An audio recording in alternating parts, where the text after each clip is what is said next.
ustedes el día de hoy, aquí en celebración y juntos celebrar lo que el Señor tiene para cada uno de nosotros. Para mí es un gusto y también para mi bella novia de 40 años. Cindy, ponte de pie, por favor. Gracias. Juntamente con esta bella mujer tenemos 4 hijos y nuestro único hijo nos acaba de dar nieto y estamos comenzando esta nueva jornada de abuelos, a ver cómo nos va, a ver si realmente queremos, al cabo queremos más, ¿verdad? Pero estamos gozosos. Para nosotros es un deleite el poder estar aquí. Queremos animarlos, hermanos, de que esta congregación sea realmente ustedes. Que ustedes verdaderamente inviertan su vida, inviertan su esfuerzo, sus talentos. Porque una iglesia no la hace un pastor, la iglesia la hacen ustedes. Si ustedes están dispuestos a derramarse, a invertirse, el dar de su talento, el dar de su recurso. Y quiero realmente retarlos, porque a veces como latinos, a veces tenemos la tendencia, ¿qué me van a dar en vez de qué es lo que puedo dar? Y es tan importante romper ese ciclo tan vicioso que hay dentro de nuestro pueblo, porque la responsabilidad no la llevan otros, la responsabilidad la llevamos nosotros. De llevar la carga y de verdaderamente marcar lo que somos como un pueblo hispano, porque somos más que simplemente personas que venimos a calentar una silla. Somos verdaderamente el alma de lo que el Señor quiere hacer. Somos personas que verdaderamente podemos invertir y dar en las diferentes iglesias donde Cindy y yo hemos pastoreado. Tenemos como 12, 13 años de estar viviendo aquí en Estados Unidos y hemos pastoreado varias iglesias, y en el mismo ciclo que ustedes, de una iglesia que es parte de una iglesia anglo. Y hermanos, yo le puedo decir de que en varias de las congregaciones nosotros invertíamos en la iglesia anglo, porque en una de las congregaciones la alabanza bajó, en la iglesia anglosajona bajó, y fuimos nosotros los que pusimos músicos y pusimos para que ellos pudieran seguir adelante.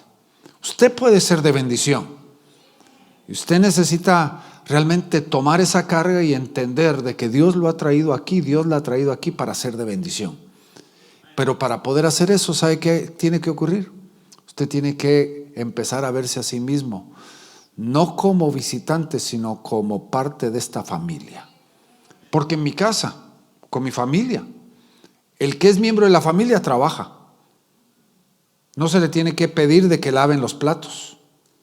No tiene que pedírsele que hagan las cosas que hay que hacer. Porque el que es de la familia, ¿sí o no? Así es en su casa. Y espero que realmente usted lo tome el reto y mire de que este lugar es realmente ustedes también. Aleluya. Quiero invitarlos a que abran sus Biblias en el libro de Juan. En el capítulo número 14, si usted no trajo su Biblia, acérquese a un cristiano a la par, por favor. Juan capítulo 14, versículo número 1. Por si acaso usted, porque esto me pasa a menudo, ¿verdad? La gente me mira a mí como con cara de gringo y se pregunta de dónde soy. Soy guatemalteco, por si acaso usted quería preguntarse. Soy guatemalteco de pura cepa. Ayer Cindy y yo con una pareja en Oakland fuimos a Monterrey a pasear. Y había un señor que estaba vendiendo unos pasteles y nos oyó hablar en español, los 4 de nosotros, y él se puso a platicar y le preguntamos de dónde era. Y me dice, soy de Guatemala. Entonces yo empiezo a cantar un canto que es puro guatemalteco, ¿verdad? Dice, yo soy puro guatemalteco. Y se me quedó viendo y me dice, usted no es guatemalteco. Y le saqué mis papeles para mostrarle que sí era guatemalteco. Era la única forma de probarle, ¿verdad? Porque el sacarme la sangre es otra cosa. Pero para los que se preguntaban eso, ¿verdad? Juan capítulo 14, versículo número 1 dice: no se turbe vuestro corazón. ¿Creéis en Dios? Creed también en mí. En la casa de mi Padre muchas moradas hay. De otra manera yo os lo hubiera dicho. Voy pues a preparar lugar para vosotros. Y si me fuere y os aparejare lugar, vendré otra vez y os tomaré a mí mismo, para que donde yo estoy, vosotros también estéis. Y sabéis a dónde yo voy, y sabéis el camino. Y dícele Tomás: Señor, no sabemos a dónde vas, ¿cómo pues podremos saber el camino? Y Jesús le dice: yo soy el camino, la verdad y la vida. Nadie viene al Padre si no es por mí. Jesús, no sé si usted sabía, pero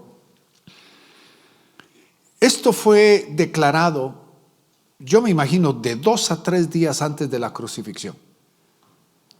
Jesús ya venía preparando a sus discípulos para el momento más crucial de la historia, porque la palabra de Dios dice: la culminación de los tiempos. El Padre envió al Hijo, que fue el evento más importante de la historia, porque antes de la creación, Dios ya tenía un plan perfecto para salvar a la humanidad. Antes de que creó a Adán y Eva, Dios ya había preparado a Jesucristo para salvar a la humanidad. Y Él estaba preparando a sus discípulos para lo que iba a ser un momento increíblemente crucial. Iba a ser algo que iba a sacudir a los mismos discípulos. Y cuando Él les empieza a hablar acerca de lo que va a suceder, porque si usted se recuerda algunos de los pasajes, Jesús le dice a sus discípulos: ¿están ustedes dispuestos a beber lo que yo voy a beber de la misma copa? ¿Están ustedes dispuestos a enfrentar lo mismo que yo voy a enfrentar? Y ellos le dicen: sí, Señor. Y entonces algo empieza a ocurrir en el corazón de ellos 2-3 días antes de la crucifixión, donde ellos empezaron a ponerse temerosos, empezaron a angustiarse en su corazón. Y entonces Jesús les declara una enseñanza que es singular y muy particular, porque en Mateo, Marcos, Lucas y Juan nosotros vemos un traslape, vemos cómo se repiten a veces las historias. A veces entre 2 de los evangelios encontramos la misma historia o la misma enseñanza. Pero lo que encontramos aquí en el capítulo 14, 15, 16, 17 y 18 de Juan son singulares. No los encontramos en ningún otro de los evangelios. Y Jesús comienza con una frase que yo creo que es muy importante. Viene y le dice: no se turbe vuestro corazón. No se turbe vuestro corazón. ¿Qué estaba ocurriendo en el corazón de los discípulos? Jesús empieza a poner el dedo en la llaga, ¿sí o no? Porque estaba claramente enfocado en cuál era la problemática, qué era lo que estaba sucediendo en ellos. Y le dice: no se turbe tu corazón. Y lo que Jesucristo estaba entendiendo es de que en la vida de cada uno de los discípulos y en la vida de cada uno de nosotros hay varias necesidades y varias problemáticas que tenemos que enfrentar. Cuando empiezan a suceder situaciones que a muchos de nosotros nos crean incertidumbre, nos vuelven un poquito inciertos acerca de lo que va a suceder en el futuro, puede crear en nosotros lo que Jesús está llamando turbación de corazón. Y es un tiempo de sacudimiento, es un tiempo de confrontación. Y no estamos hablando de los últimos 2 años y medio, porque yo creo que la iglesia está harta de oír de los últimos 2 años y medio. ¿Cuántos de ustedes ya están cansados? Hoy estamos hablando acerca de lo que va a suceder de aquí en adelante. Yo no sé qué es lo que usted está pensando, pero la realidad estamos viviendo en nosotros en tiempos que no se han experimentado en todo el mundo, en toda la historia. Y cuando empezamos nosotros a ver lo que está sucediendo alrededor y lo que podría suceder en 2, 3, 4, 5, 6, 7, 8 años, podría causar cierta turbación en nuestro propio corazón. Y Jesucristo nos declara esta enseñanza porque quiere que nosotros verdaderamente transformemos nuestra forma de pensar y transformemos nuestra forma de reaccionar ante lo que podría estar sucediendo en el mundo a nuestro alrededor. Recuerde de que en el libro de Mateo capítulo 24, los primeros 14 versículos, Jesucristo habla sobre lo que va a suceder antes de lo que podemos llamar el fin de los tiempos, antes de esa nueva era. Habla acerca del engaño, de las situaciones adversas donde van a haber rumores y guerras y rumores de guerras, van a haber pestes, va a haber hambre. Hermanos, nosotros vivimos en un mundo en el cual ya podemos decir que estamos viviendo y experimentando Mateo 24. Y Jesucristo dice, es simplemente el principio de dolores. Pero nosotros como hijos de Dios, nosotros no debemos de estar, vamos a decir, llevados por esas circunstancias, porque nuestro corazón, nuestra fe está firmemente asentada en Dios. Pero hay cosas que nos están sacudiendo, necesidades que hay dentro de cada uno de nosotros. Y lo que Jesucristo estaba hablándole a los discípulos nos lo está diciendo a nosotros ahora. ¿Cuál era la primera problemática? Jesucristo le dice, ustedes están sufriendo de falta de dirección. La falta de dirección. ¿Cómo se nos ocurre eso? Jesucristo le dice ahí en el versículo número 4, y sabéis a dónde yo voy, y sabéis el camino.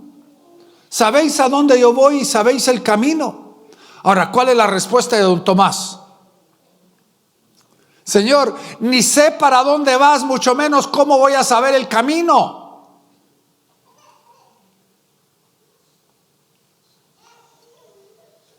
Cuando uno viaja, y yo he viajado más de lo que yo quisiera recontar en los últimos 60 años.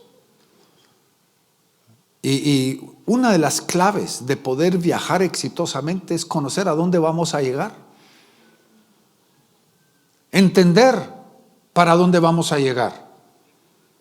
Eso es una de las formas que hace que el viaje no solamente sea placentero, sino que verdaderamente tenga, vamos a decir, tenga un propósito.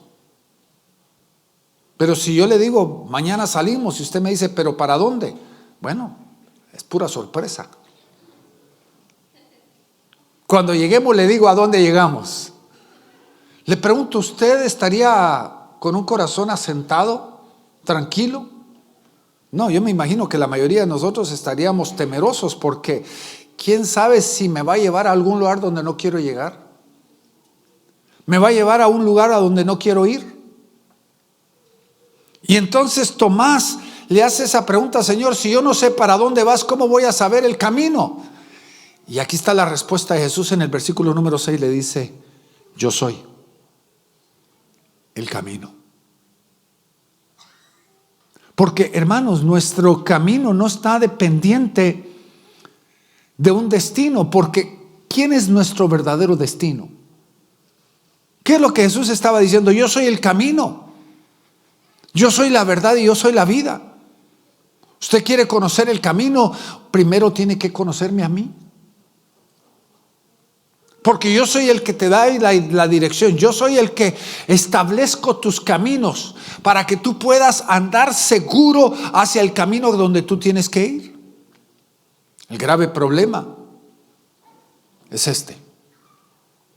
Muchos de nosotros en la vida vamos divagando. Eso significa de que andamos sin una orientación verdadera. Si yo le preguntara a usted hoy en una forma personal, ¿en dónde se mira usted en 5 años? La mayoría de nosotros responderíamos y diríamos, ¿quién sabe? porque lo único que estoy haciendo es viviendo. Me levanto mañana a trabajar, espero el fin del mes para que me paguen. Ese es el único objetivo de la vida. Pero, ¿cuáles son sus sueños? ¿Qué es lo que usted quiere alcanzar? ¿En dónde le gustaría a usted estar en 5 años? ¿Qué es lo que quisiera lograr usted en su vida? Y lo que Dios nos está mostrando es de que la mayoría de nosotros simplemente estamos viviendo sin dirección. Y Él quiere darnos una dirección, Él quiere mostrarnos el camino. Él quiere hacer nuestros pasos seguros para que andemos nosotros seguros en la vida, que no estemos nosotros a la deriva, llevados por los vientos que ocurren alrededor nuestros, vientos de la sociedad, vientos de la cultura, vientos de la política, vientos de las situaciones que pueden estar sucediendo a nuestro alrededor. La segunda necesidad que había entre los discípulos, que hay entre nosotros, es lo que voy a llamar certidumbre.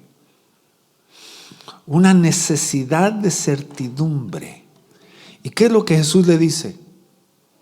Hay una cosa cierta. No hay incertidumbre en esto, que yo soy el camino, yo soy la verdad y yo soy la vida. Hoy en el mundo religioso hay tantas personas que están queriendo hablarnos y decirnos de que cualquier religión es buena y que todos los caminos llevan al mismo destino. Si esa fuera la verdad, Jesucristo es mentiroso, porque Él nos está dando una cosa que es muy cierta y nos está diciendo: solo hay un camino que nos lleva al destino de la vida, al destino del Padre. ¿Y ese camino cómo se llama? Jesús. ¿Queremos nosotros ir hacia la vida? Hay un solo camino. Y hermanos, delante de nosotros tenemos muchas opciones. Algunas de ellas lógicas, otras ilógicas, otras buenas y otras muy malas. Pero el único que nos va a dar el pie cierto para que andemos en certidumbre hacia un destino correcto es cuando nosotros ponemos nuestro pie basado en lo que Dios está queriendo hablarnos. Esa certidumbre, hermanos, es lo que nos da garantías. Porque yo le pregunto, ¿qué garantías tiene usted en la vida? ¿Usted tiene garantizado el trabajo donde usted está trabajando? ¿Usted tiene la garantía de que tiene salud el resto de su vida? ¿Usted tiene garantía de que va a tener suficiente provisión? ¿Qué garantía tiene usted en la vida? Cuando en la Biblia encontramos nosotros 3 garantías fundamentales que Dios nos da a nosotros. ¿Sabe cuál es la primera? La garantía de que cuando somos hijos de Dios, el Espíritu viene a ser el que hace la obra en nosotros. La palabra de Dios dice que Él es el que comienza y el que termina la obra. Él es el que va a perfeccionar la obra. El Espíritu es el que se vuelve el garante de la obra que Dios está haciendo en cada uno de nosotros. Y hermanos, eso es una verdadera garantía. Yo no sé acerca de usted, porque hay veces que yo he sido fiador o garante de algunas personas, especialmente de los que están bien cerca míos, como mi familia. Mi hija ahorita está alquilando una casa y me escribe y me dice: papi, ¿estás dispuesto a ser el garante de la casa? Sí, mi hija. Para eso son los papás, esa es la vida. Hermano, ¿sabe usted de que el Espíritu es la garantía de la herencia adquirida, dice la palabra? Tenemos esa garantía de que el que comenzó la buena obra la terminará. La segunda garantía es de que Dios nos ha declarado a nosotros hijos. Somos hechos hijos e hijas de Dios. Esa es una garantía que nosotros tenemos. Ahora, usted no fue adoptado. Usted nació como hijo.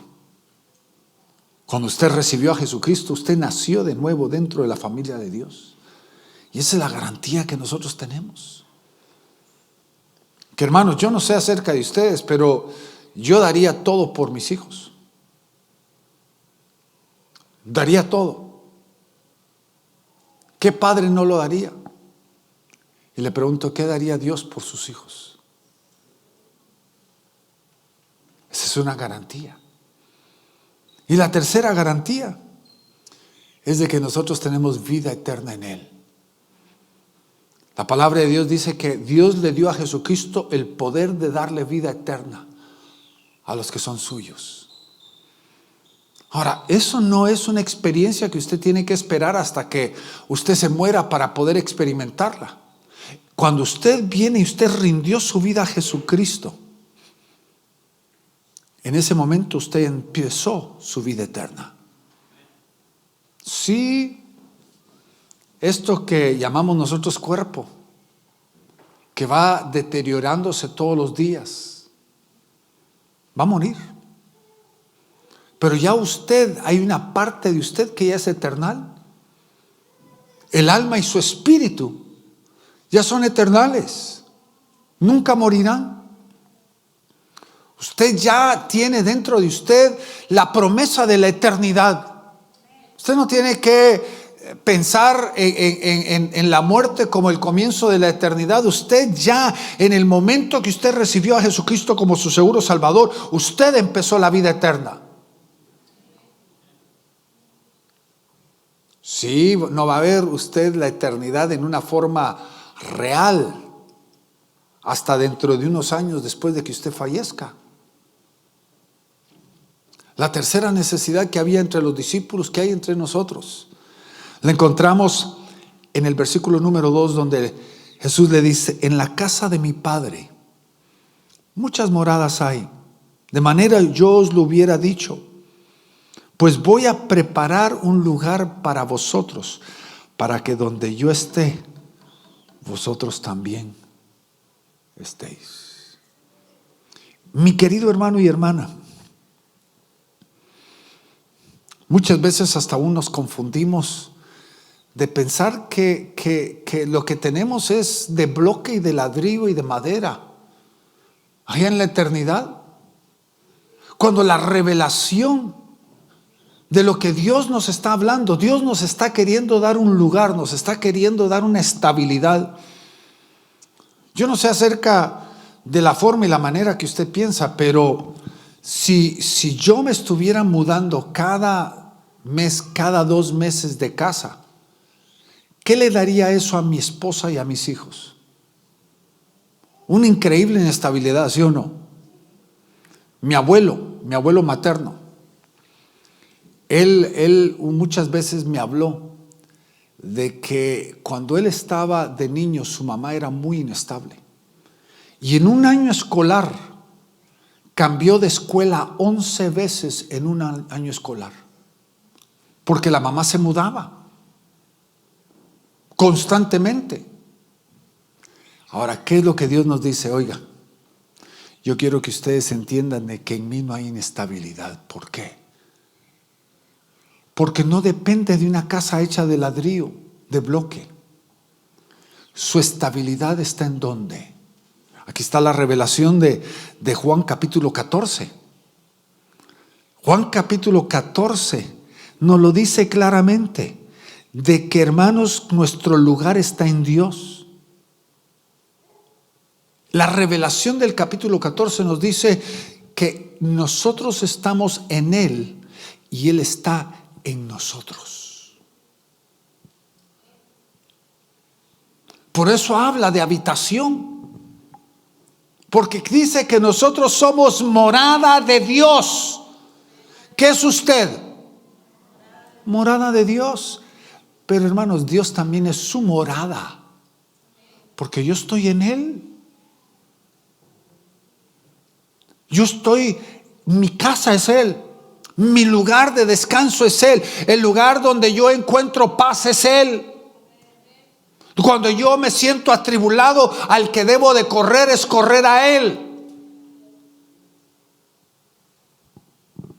Ese es el lugar de mi pertenencia. Esa es mi casa, mi habitación. Note lo que dice el versículo 23. Ahí ábralo en el capítulo 14. Ahí usted con su Biblia abierta dice: y respondió Jesús y le dijo: el que me ama a mí, mi palabra guardará. Note aquí. Y el Padre le amará, y vendremos a Él y haremos en Él morada.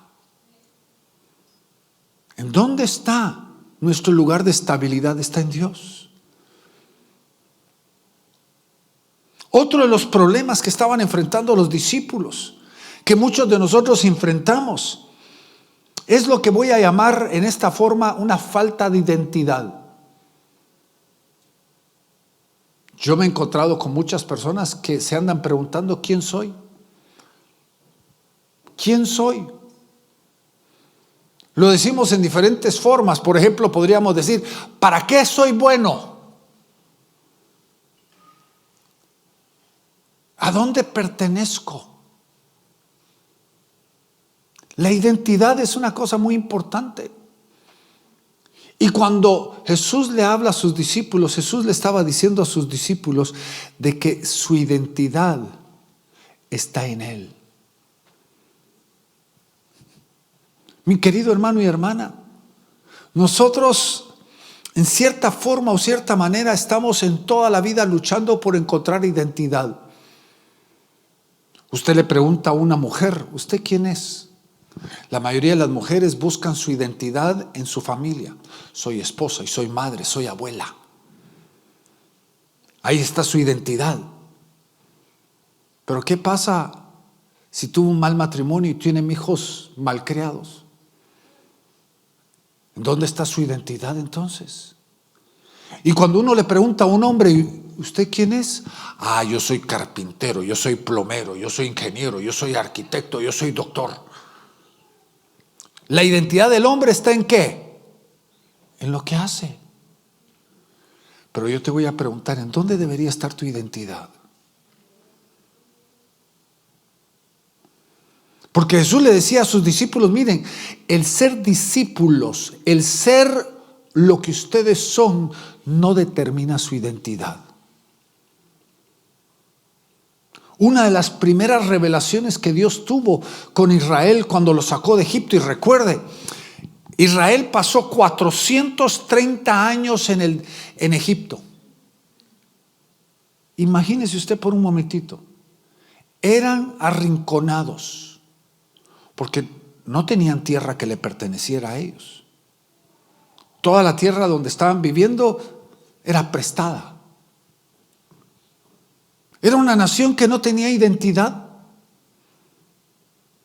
Y cuando Dios los saca de Egipto y cruzan el Mar Rojo, una de las primeras cosas que Dios viene y hace ahí en el capítulo 17 de Éxodo, si no me equivoco, el versículo 23 o 24, Dios le dice a ellos: porque yo soy Jehová, tu estandarte, Jehová tu bandera. Cindy y yo, como ustedes saben, vivimos en Houston, y Houston ahora es la ciudad más cosmopolitana de Estados Unidos. Gente de todo el mundo, es la más cosmopolitana de Estados Unidos. Y algunas de nuestras congregaciones realmente han representado a 17, 18, 19 naciones. Y a veces yo miro a ciertas personas que vienen de países bien nacionalistas. Usted no tiene que saber cuáles son porque ya las conoce, ¿verdad? Y vienen con camisetas de los colores de la bandera. Vienen con camisetas de color de su bandera. ¿Qué es lo que ellos están diciendo? Ellos están diciendo: esta bandera representa la identidad de quien yo soy. Hoy que yo estoy a miles de kilómetros de mi tierra, que no tengo en una forma u otra, estoy alejado de mi pueblo, todavía quiero un pedacito de identidad. Quiero todavía tener identidad de dónde vengo. ¿Y qué es lo que Dios le dice a Israel y que nos dice a nosotros? Miren, oigan, ustedes han salido de Egipto, una tierra que no les pertenecía. No tienen nada. Yo quiero que ustedes entiendan que yo soy su identidad. Yo soy su bandera. Su identidad no está en lo que ustedes tienen, su identidad no está en lo que ustedes hacen, su identidad no está en su familia, su identidad está en mí. Porque hermanos, lo que usted hace, su familia, lo que usted tiene, la ropa que usted hace o que usted porta en su vida, hermanos, todo es extra, es añadidura. Eso no define lo que usted es. Lo que Dios es en usted define realmente lo que usted es. Y Dios le estaba diciendo a sus discípulos, miren, ustedes tienen pensamientos equivocados, tienen expectativas erróneas. Imagínense que los hijos del trueno, Jacobo y Juan, le habían venido a decir a Jesús que ellos querían en el reino uno sentarse a su derecha y el otro sentarse a su izquierda. Era algo loable. No, ellos querían poder, querían honor, querían autoridad y gloria. Eso era lo que ellos buscaban. ¿En dónde estaba su identidad? En eso.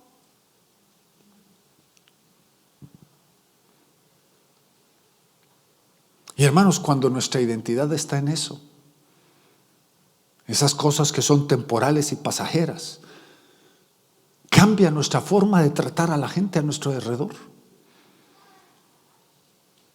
Y Dios nos está queriendo cambiar nuestra identidad para que podamos convertirnos en la gente que verdaderamente Él nos ha llamado. Ahora vaya conmigo aquí al versículo 7 del capítulo 14. 14:7. Dice, y si me conocieseis, también a mi Padre conoceríais. Y desde ahora le conocéis y le habéis visto. Hermanos, cuando vienen los tiempos de incertidumbre, yo le digo que para mí, cuando miro las últimas horas de Jesucristo antes de la crucifixión, es triste. Realmente es triste. Él se desbocó, Él se invirtió en 12 hombres por 3 años y medio, 24 horas al día. ¿Y cuántos lo acompañaron a la cruz? Uno lo traicionó. El otro lo siguió de lejos y después lo negó. Con juramento lo negó. ¿Qué pasó con los otros 9? Porque el único que estaba en la cruz era Juan el Amado. Qué triste. Qué triste. ¿Y cuál era la problemática? Estaba fundamentado en este versículo número 7. ¿Sabe por qué? Porque cuando empezamos a caminar en tiempos difíciles, nuestro conocimiento de Dios va a ser determinante. Jesucristo le dice, no se turbe tu corazón. Y el versículo 7 viene y le dice, es que la clave es que lo conozcáis. ¿Sabe por qué, hermanos? Porque alguien puede decir que confía en Dios, pero ¿cómo podemos nosotros confiar en alguien que no conocemos?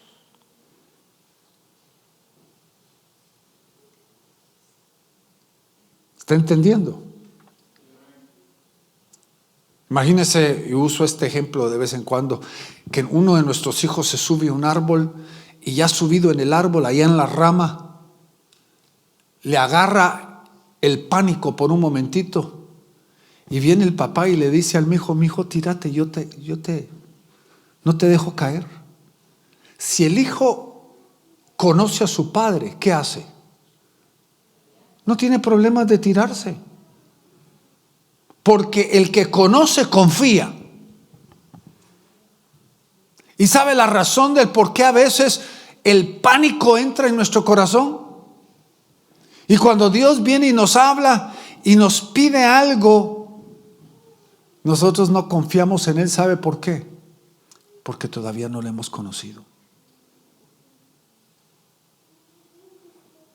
Y hace unos meses atrás empecé a estudiar el entendimiento de conocer a Dios. Y llegué a la realidad de que hay dos formas de conocer a Dios. Una es lo que yo llamo teóricamente.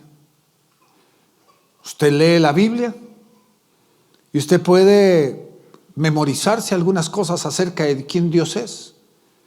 Usted puede decir: Dios es bueno, Dios es misericordioso, Dios es amor,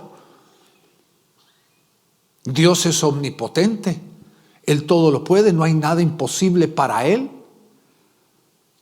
Usted puede declararlo 1000 veces porque es un conocimiento teórico.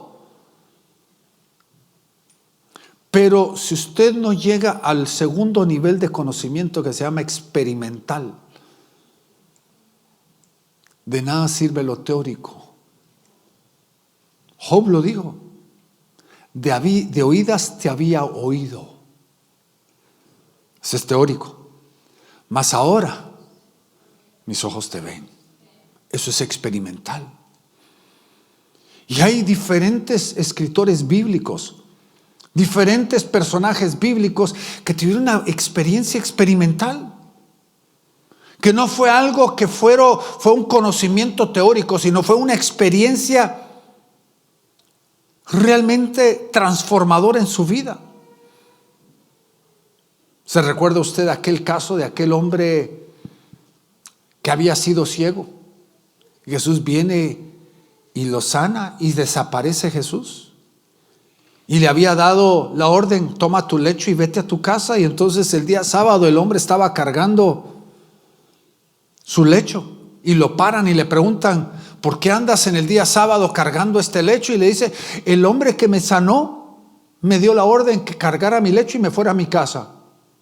Y le empiezan y dicen: ¿no sabes de que él es un pecador? ¿Y qué dijo el que había sido ciego? Miren, yo no sé si es pecador o no. Lo único que yo sé es que antes estaba ciego, mas ahora veo. Eso es teórico. Él mismo dijo: yo no sé, no conozco a este hombre teóricamente, pero ustedes no me pueden invalidar el hecho de que me sanó y me transformó. ¿Qué le da confianza a usted, mi querido hermano y hermana, en Dios? La confianza viene cuando usted empieza a experimentar la obra de Dios en su vida. Cuando usted lo puede experimentar diariamente en su caminar, usted va a poder tener una experiencia de conocerlo a Él experimentalmente. Experimentalmente. Ahora saltémonos al versículo 27 y casi con esto voy a terminar. Versículo 27. Dice: la paz os dejo y mi paz os doy. No como el mundo la da, yo os la doy. No se turbe vuestro corazón, ni tengáis ¿qué? Miedo. ¿Quiere que le diga algo?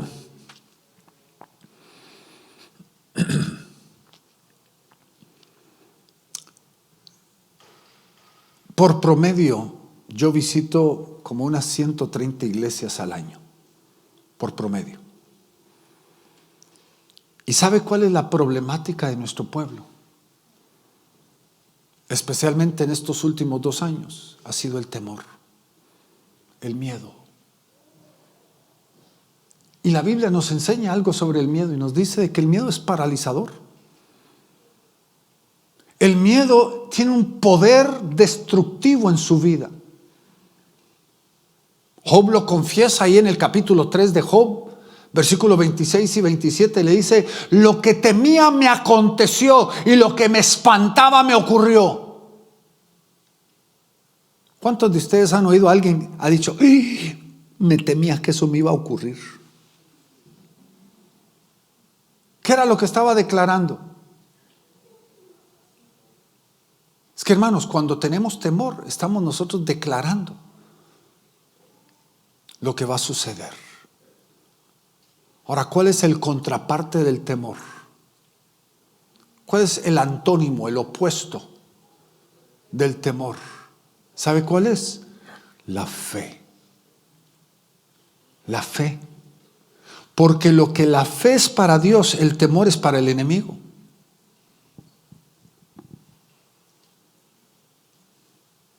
¿Y qué era lo que Jesús le decía a sus discípulos?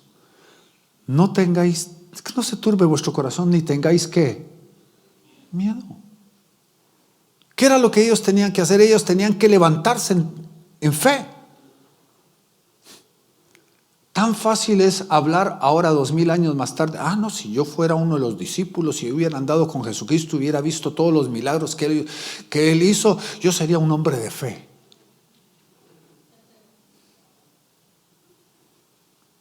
Es que, hermanos, la fe no viene por ver, la fe viene por creer ciegamente. Cuando nosotros ponemos nuestra confianza en Él, cuando estamos dispuestos a entender de que Él tiene control de nuestra vida. Y la fe, aunque nosotros la conocemos como un verbo activo, por la fe fulano de tal tomó este muro, por la fe conquistaron gigantes, por la fe hicieron esto.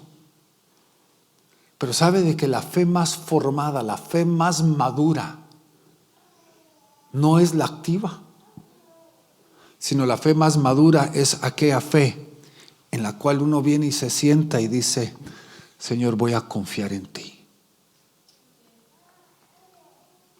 Yo sé que tú tienes control.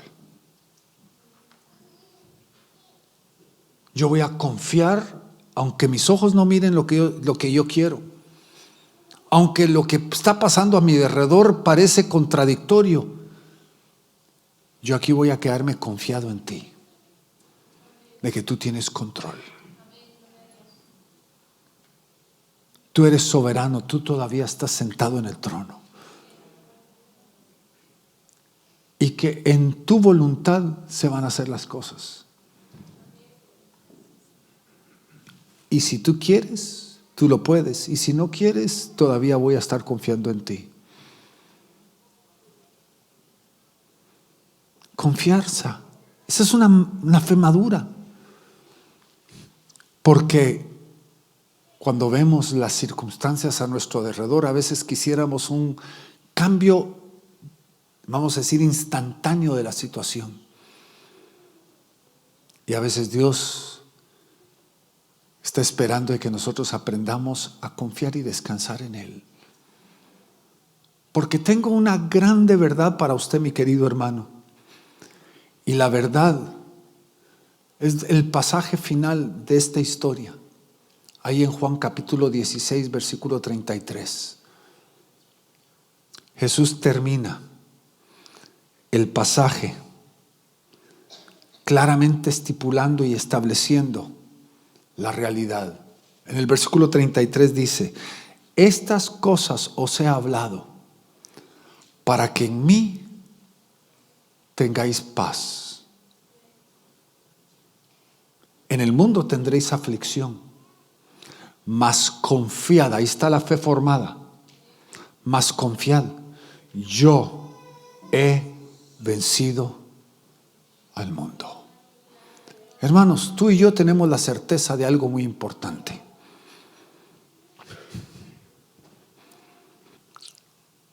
Nosotros tenemos la certeza de que Dios no es el perdedor, sino el ganador. Muchos de nosotros miramos la cruz como el campo de batalla, donde se dio la batalla entre dos reinos, el reino de las tinieblas y el reino de luz, el reino de Dios y el reino de Satanás. Ahí muchos creemos.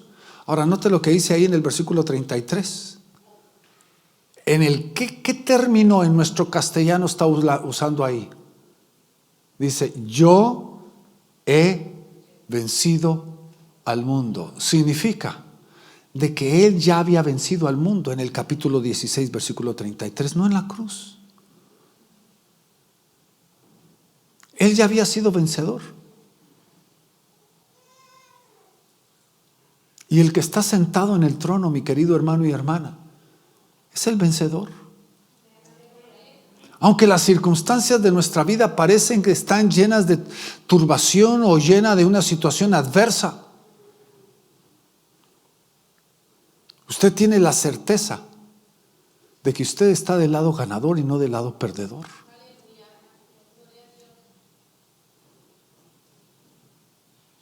Porque la luz, el sol viene en la mañana. Se va a levantar el sol sobre nosotros. Y al fin, aunque nosotros tengamos que enfrentar dificultad, nuestro Rey todavía sigue sentado en el trono. Yo no sé qué situación adversa estás enfrentando tú en tu vida hoy. Si es familiar, natural, económica, de salud. Este mensaje es para ti. Porque tú no debes de estar turbado, ni angustiado, ni afanado. Porque este mensaje Dios lo puso en su palabra para que tú, como dice, para que en mí tengáis paz. En este mundo vamos a tener aflicción, mas confiad, yo he vencido al mundo. ¿Por qué no cierras tus ojos por un momentito ahí donde tú estás? Y mi esposa, Dios la va a usar para tocar tu vida el día de hoy. Aleluya, gracias Señor. Gracias Señor. Voy a pedirles que se pongan de pie ahí donde se encuentran. Gracias Señor porque su palabra nos ha hablado en este día, Señor. No se turbe vuestro corazón, dice. Ni tengáis paz, no tengáis miedo, temor. No sé cuál ha sido tus circunstancias en ese momento, pero sé que algunos quizás se encuentran turbados por tu futuro, por las finanzas, por situaciones familiares, por la salud. Y quizás ha sido 1 año, 2 años de mucha turbación. Pero en este momento, Señor, hoy estamos delante de ti. Y hoy, Señor, alzamos delante de ti nuestro corazón, Señor, nuestra turbación. Y te pido, hermano, donde tú estés, levanta tu mano en forma simbólica y levanta delante de Dios esa turbación. Señor, yo te entrego en tus manos, Señor, toda preocupación, todo afán, todo carga, Señor, que he cargado en mi corazón. Gracias, Señor, porque tú eres la roca inconmovible. Gracias, Señor, porque podemos confiar en ti, Señor, plenamente. Y hoy te entrego, Señor, mi preocupación. Y hoy te adoramos, Padre. Te adoramos. Comienza a adorarle, hermano, donde tú estás. Comienza a adorarle. Señor, los tiempos cambian, las circunstancias cambian, la economía puede cambiar. Oh, Señor, pero tú nunca cambias. Tú sigues igual, Señor. Gracias, Señor. Gracias, Padre. En el nombre de Jesús, en este momento también tomamos autoridad de todo espíritu de temor, espíritu de tormento. En el nombre poderoso de Jesús lo echamos fuera, en el nombre de Jesús. Y declaramos hoy, Señor, tu paz, tu tranquilidad, tu reposo. Si hay algunos, siento que hay algunos que les está costando conseguir el sueño en la noche, ahí donde tú estás. Pero en este momento, Señor, te doy gracias porque tú me haces descansar en paz, dice su palabra. Señor, en ti me acostaré, me dormiré, Señor, en paz, porque tú me haces, Señor, caminar confiado. Gracias, Señor, hoy por este hermano, esta hermana, Señor, que está sufriendo insomnio. Padre, en el nombre de Jesús hay sanidad. En el nombre de Jesús, Señor, ministralo ahí donde tú estás. Señor, gracias por el sueño, por el descanso, por la paz que tú has prometido a tus hijos. Gracias, Señor, por aquellas madres y padres, Señor, que están perturbados por la condición de sus hijos. Hermanos, ahí donde tú estás, entrega a tus hijos en las manos del Señor.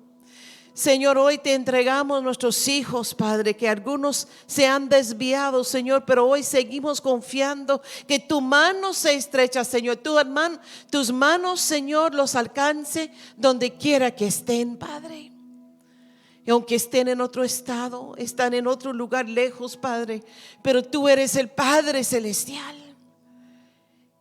Gracias, Señor, por alcanzarlos donde ellos están. Y como Padre, como Madre, Señor, hoy descansamos en tu promesa. Así es, Señor, gracias. Gracias, hermano, por la provisión, Señor. Te doy gracias. Y hoy, Señor, en el nombre de Jesús, yo bendigo hoy tu pueblo.